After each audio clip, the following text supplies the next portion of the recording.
بسم اللہ الرحمن الرحیم۔ السلام علیکم۔ آج کی ویڈیو حضرت آسیہ رضی اللہ تعالیٰ عنہ کے بارے میں ہے، جن کو رسول اللہ صلی اللہ علیہ وسلم نے 4 عظیم عورتوں میں شامل کیا۔ حضرت ابن عباس رضی اللہ تعالیٰ عنہ بیان کرتے ہیں کہ نبی کریم صلی اللہ علیہ وسلم نے زمین پر 4 لکیریں لگا کر فرمایا، کیا تم جانتے ہو یہ کیا ہے؟ صحابہ کرام رضوان اللہ علیہم اجمعین نے عرض کیا، اللہ اور اس کے رسول کو زیادہ علم ہے۔ نبی کریم صلی اللہ علیہ وسلم نے فرمایا، جنتی عورتوں میں سب سے افضل خدیجہ بنت خویلد، فاطمہ بنت محمد اور فرعون کی بیوی آسیہ بنت مزاحم اور مریم بنت عمران ہیں۔ بات کرتے ہیں فرعون کی بیوی حضرت آسیہ کی شادی کی۔ فرعون مصر نے ریان بن ولید کی پوتی حضرت آسیہ کو شادی کا پیغام بھجوایا۔ ریان بن ولید حضرت یوسف علیہ السلام کے دور میں بھی بادشاہ تھا اور وہ حضرت یوسف پر ایمان بھی لایا اور اس نے حضرت یوسف کو عزیز مصر بنایا۔ جب حضرت آسیہ کو فرعون نے شادی کا پیغام دیا تو ان کے والد اور حضرت آسیہ کو بہت ناگوار گزرا، کیونکہ فرعون مصر پہلے دن سے ہی ظلم کے لیے مشہور تھا۔ لیکن فرعون نے جبراً حضرت آسیہ سے شادی کی اور دھمکی دی کہ شادی نہیں کریں گے تو آپ کے والد کو قتل کر دیا جائے گا۔ لیکن شادی ہونے کے بعد اللہ تبارک تعالیٰ نے حضرت آسیہ کو فرعون سے محفوظ رکھا۔ روایات میں آتا ہے کہ شادی کی پہلی ہی رات جب فرعون حضرت آسیہ سے ہم بستری کے لیے کمرے میں گیا تو اللہ نے اس پر نیند کا ایسا غلبہ ڈالا کہ وہ ساری رات نیند میں مگن رہا۔ مختلف روایات میں مختلف باتیں آتی ہیں۔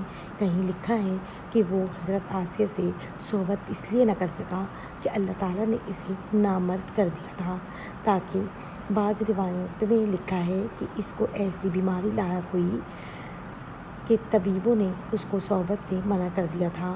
بعض روایات میں فرعون کی ایک بیٹی کا ذکر بھی ملتا ہے۔ آپ کو بتاتے چلیں کہ وہ لڑکی اس نے کسی سے لے کر پالی تھی۔ ایک رات فرعون نے خواب دیکھا کہ اس کا محل تباہ و برباد ہو چکا ہے۔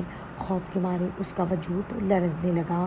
اس نے نجومیوں کو بلا کر ان سے اپنے خواب کی تعبیر پوچھی تو انہوں نے بتایا کہ عنقریب بنی اسرائیل کا ایک بچہ تمہارے محل کو تباہ و برباد کر دے گا۔ اس لیے فرعون نے حکم جاری کر دیا، بنی اسرائیل میں جس کے ہاں بھی لڑکا پیدا ہوگا اسے قتل کر دیا جائے گا، لڑکی پیدا ہو تو اسے قتل نہ کرنا۔ اس لیے جب حضرت موسیٰ علیہ السلام پیدا ہوئے تو ان کی والدہ نے فرعون کے سپاہیوں کے ڈر سے حضرت موسیٰ کو صندوق میں رکھ کر دریا میں ڈال دیا۔ دریا سے ایک نہر فرعون کے محل کے پاس سے بہتی تھی۔ یہ صندوق بہتا ہوا اس نہر میں پہنچ گیا۔ فرعون نے حکم دیا کہ اسے محل میں لا کر کھولا جائے۔ جب صندوق کھولا تو اس میں سے ایک خوبصورت بچہ نکلا۔ قبطی زبان میں پانی کو مو اور درخت کو سا کہتے ہیں۔ یہ صندوق پانی اور درختوں کے درمیان پایا گیا تھا، اسی وجہ سے حضرت بی بی آسیہ نے آپ کا نام موسیٰ رکھا۔ حضرت آسیہ نے حضرت موسیٰ کو اپنا بیٹا بنا لیا، پھر ان سے کہنے لگی، یہ بچہ میری اور تمہاری آنکھوں کی ٹھنڈک ہے، اسے قتل نہ کرو۔ فرعون نے اس سے اپنا بیٹا ماننے سے انکار کیا اور کہا، تم ہی اسے رکھو، مجھے اس کی کوئی حاجت نہیں۔ حضور نبی کریم صلی اللہ علیہ وسلم نے فرمایا، اگر آسیہ کی طرح فرعون بھی اس بات کا اقرار کرتا ہے کہ یہ بچہ اس کی آنکھوں کی ٹھنڈک ہے تو ضرور اللہ تعالیٰ اسے ہدایت فرما دیتا۔ حضرت آسیہ کو اللہ پاک نے قرآن میں عورتوں کے لیے نمونہ قرار دیا ہے۔ حضرت آسیہ شادی کے پہلے دن سے ہی فرعون کے ظالمانہ اور کافرانہ اقدامات کے خلاف پہاڑ بن کر کھڑی رہیں۔ جب حضرت موسیٰ نے اعلان نبوت کیا اور محل میں جادوگروں کو بلایا تو حضرت آسیہ حضرت موسیٰ پر ایمان لے آئیں۔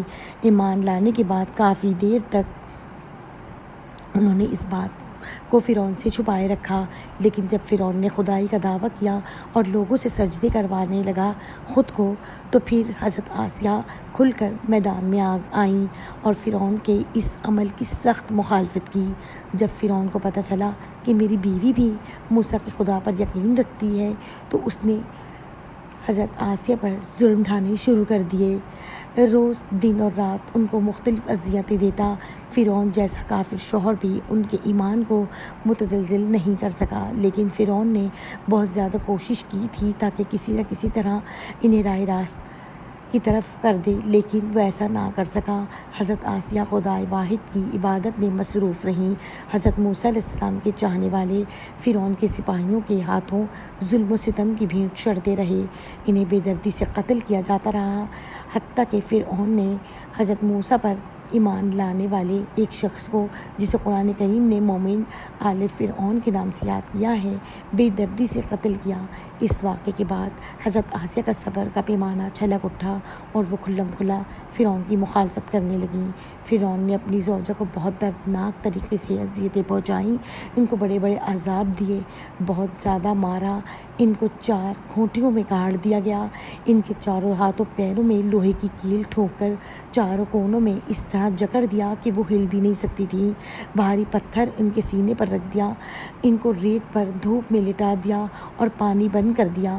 پھر بھی حضرت آسیہ رضی اللہ تعالیٰ عنہ ایمان، عزم و استقلال کے ساتھ ان مسائل کے باوجود قائم و دائم رہیں اور